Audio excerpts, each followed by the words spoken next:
Are you still making flashcards? What are you doing? You haven't got time for this. Exams are so close, what are you doing? My name's Tilly and I'm here to tell you why you should stop making flashcards. In my opinion, but like with any essay or argument that you make in GCSE or A-level, I will evaluate my point and give you some potential reasons that maybe you should be making flashcards. A sneaky reminder to always evaluate your point in an argument. Alright, so standardised exams, GCSEs and A-levels, they are fast approaching. At this point, you need to be working on your weak areas. You need that RAG checklist, your red, amber, green checklist. Going through the specification, basically using it as a checklist to identify things you do know and that you don't know, and things are a bit shaky. Starting with the things you don't know, you are going through it, watching a YouTube video, and then doing active recall to basically ingrain this into your long-term memory. Flashcards are a form of active recall, but oftentimes creating them can be a very passive strategy.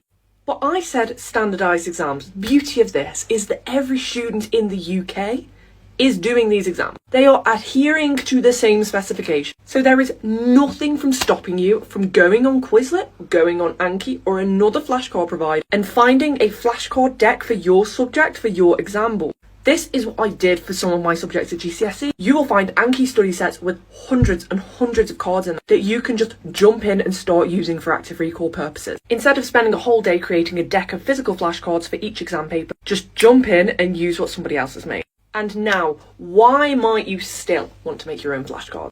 A, what you need to focus your revision on is incredibly nuanced. You really need to get into the nooks and crannies of this one particular topic.